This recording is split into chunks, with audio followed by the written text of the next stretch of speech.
তো যেহেতু annual exam আহি আছে গতিকে এইবিলাক কোৱেশ্চন তোমালোকে সলভ কৰিলে নিশ্চয় বহুত উপকৃত হ'বা। ক্লাস 9 এৰ বহুত দিন ধৰি কোনো ভিডিও আপলোড দিয়া নাই, তো এইটো ভিডিও চাই লবা তোমালোকৰ এক্সামৰ কাৰণে বহুতেই হেল্প হ'ব। প্ৰথম কোৱেশ্চনটো চোৱা, ইয়াতে আমাক দিয়া আছিল 1/a⁴ n এৰ মান হ'ব। অপশন আমাক দিয়া আছে ধুনীয়া কৰি তোমালোকে জানা। অপশন বি শুদ্ধ আনসাৰ হ'ব a⁻n।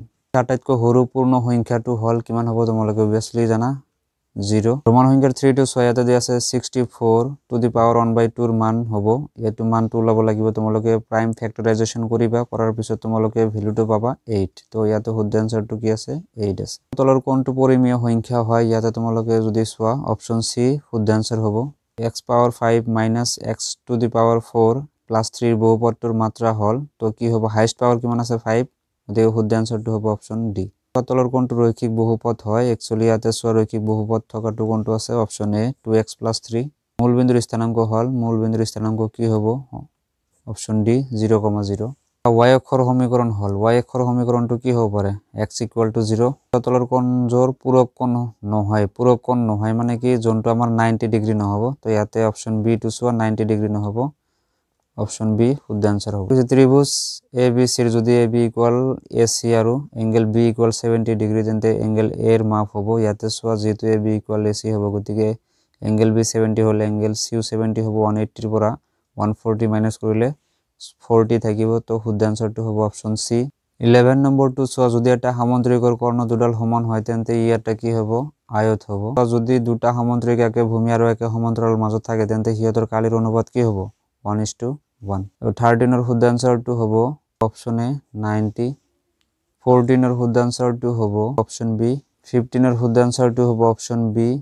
16 এর শুদ্ধ আনসারটো হ'ব, ইয়াতে এটা অৰ্ধগোলকৰ মুঠ পৃষ্ঠকালিৰ কথা কৈছে, অপশন কেইটা আমাৰ কাৰণে ৰং দিয়া আছে, তো শুদ্ধ আনসাৰটো হ'ব 3πr²। 17 নম্বৰটো চোৱা, শুদ্ধ আনসাৰ হ'ব πr(l). 18 টো চোৱা, ইয়াতে দিয়া আছে শ্ৰেণীটোৰ শ্ৰেণী চিহ্ন হ'ব, তো এইটো উচ্চ সীমা প্লাস নিম্ন সীমা /2 কৰিলে তোমালোকে ভ্যালুটো পাবা 140। 19 নম্বৰটো চোৱা, ৰেঞ্জ পৰিসৰ বুলি কোৱা। 20 নম্বৰটো চোৱা, এটা মুদ্ৰা দুবাৰ উৎক্ষেপণ কৰিলে কমেও দুটা মুণ্ড হোৱাৰ সম্ভাৱিত হ'ব কি 1/4। সেকশন বি চোৱা, 3.52 p/q আকৃতিত লিখিলে কি হ'ব, এইটো চাই ল'বা 88/25 হ'ব। 3 টো চোৱা, 4/5 ক শতাংশত প্ৰকাশ কৰা, পাৰ্চেন্টেজত ল'লে এইটো হ'ব 80%। 4 নম্বৰটো চোৱা, 2/11 আৰু 1/6 এৰ মাজত যিকোনো দুটা পৰিমেয় সংখ্যা লিখা। ইয়াতে মই কৰিয়ে দিছো, সলভ কৰিয়ে দিছো, দেখা পাইছা। তো দুটা কি কি হ'ব 34/198 আৰু 35/198। 6√5 ক 2√5 এৰে পূৰণ কৰিলে সংখ্যাটো কি পাবা 60।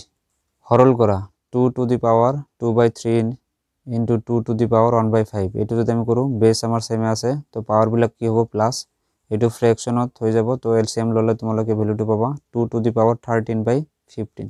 7 নম্বৰটো চোৱাতে কৈছে উৎপাদক বিশ্লেষণ কৰা, x² - 25 এক যদি লিখা, তো 5 ক আমি লিখিব পাৰো 5²। তো এটা চোৱা a² - b² হৈ আছে, লিখিব পাৰা x + 5 * x - 5। 8 নম্বৰটো চোৱা, px = x + 1 বহুপদৰ এটা শূন্য নিৰ্ণয় কৰা, তো 0 ইকুয়াল কৰিলে হল x = কি আহিব -1/2, তো শূন্যটো কি হৈ যাব -1/2। 9 টো চোৱা, -4,5 বিন্দুটোৰ ভুজ আৰু কোটি নিৰ্ণয় কৰা, তো ভুজ কি হ'ব -4 আৰু কোটি কি হ'ব 5। 10 নম্বৰটো চোৱা, এটা আমাক কি কৈছে x, 0 আৰ্হিত বিন্দুটো কোন অক্ষৰ ওপৰত থাকে, x অক্ষৰ ওপৰতে থাকিব যেহেতু y = 0 আছে। 11 নম্বৰটো চোৱা, যদি x = y = 1 আৰু সমীকৰণ 2x + 3y = k এর এটা সমাধান হয় তেন্তে k এর মান নির্ণয় করো। তো ইয়াতে এইটো সমীকৰণত x এৰ ঠাইত x এৰ ভ্যালু বহাই দিয়া, y এৰ ঠাইত y ভ্যালু বহাই দিয়া, 2 * 4 আৰু প্লাস 3 * 1 মানে 3, তো কিমান আহিব 7। 13 টো চোৱা, যদি এটা ত্ৰিভুজৰ উন্নতিক এডাল সমান হয় তেন্তে ত্ৰিভুজটো কি হ'ব সমবাহু ত্ৰিভুজ হ'ব। 14 নম্বৰটো চোৱা, যদি ত্ৰিভুজ ABC আৰু ত্ৰিভুজ PQR ত AB = PQ, BC = QR আৰু এঙ্গেল B = এঙ্গেল Q হয় তেন্তে ট্ৰায়াঙ্গেল ABC সৰ্বাংগসমূহ হ'ব কাৰ লগত ত্ৰিভুজ QR P ৰ লগত, ঠিক আছে। 15 নম্বৰটো চোৱা, সামুদ্ৰিকৰ যিকোনো এটা ধৰ্ম লিখে, তো সামুদ্ৰিকৰ যিকোনো এটা ধৰ্মটো কি হ'ব পাৰে বিপৰীত বাহুবোৰ সমান্তৰাল হ'ব।